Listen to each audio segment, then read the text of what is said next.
Listen, it was always going to be a totally shit time. In the movie Love Actually, Emma Thompson's character says this to her newly widowed brother.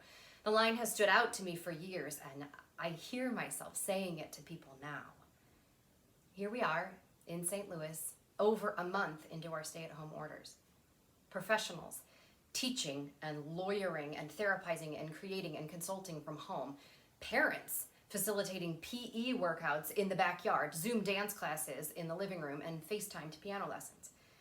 Students trying to learn an entire quarter of material from pre-recorded lectures without the benefit of hands-on experience and conversation with their professors. Grad students defending their theses on Zoom. And that's not to say anything of people who are unemployed, or providing essential services, or caring for the ill, nor of the ill themselves. Listen, this was always going to be a totally shit time.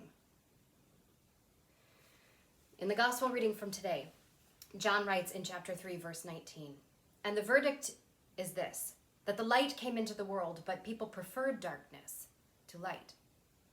Now, when I think about darkness, the first thing I think about is suffering, loneliness, evil, depression, confusion, despair. And when I think about light, being a person of the light, I think I should be more positive. I should generate more lighthearted, happier content. I should put positive energy out there, be energetic and hopeful. The world is dark enough on its own these days. Seriously, what is John talking about? Who would prefer darkness to light? But if we look just 2 verses further, we uncover what John means.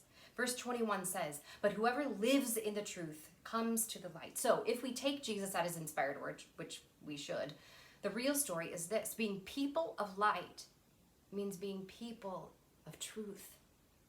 Here are some truths that I have heard recently, and thank you to those who shared for being willing to be so vulnerable. I feel like everyone is doing quarantine better than me. Everyone else is being creative and exercising. I'm barely muddling through.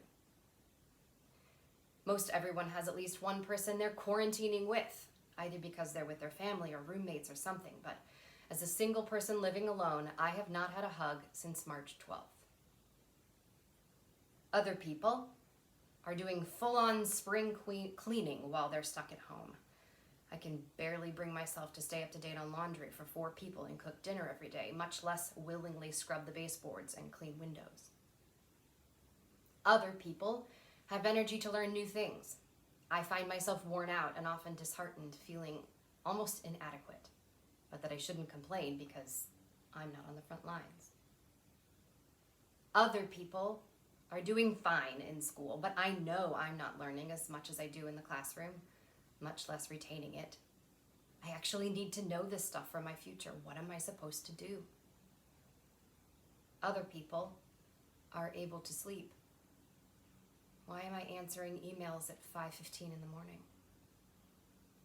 In response to these truths, I want to remind you and remind myself of 3 important things. 1, admitting that this is hard is not the same thing as surrendering or preferring the dark. John writes, "Whoever lives in the truth comes to the light." Jesus isn't asking us to use this time to learn a new skill or get straight A's or write the great American novel or get in shape or teach our kid math we never understood. All he's asking us to do is live in this moment, live in the reality of these moments, these truths, however ugly, isolated, or painful, and let these moments bring us to the light, which is himself. Living in the truth, in the light, in Jesus means washing the dishes and helping with homework and petting the dog and going for a walk just because you need it. Second, if you need help, don't be afraid to reach out. That is what we're here for. 3, because this was always going to be a totally shit time, remember that no one knows how to do quarantine.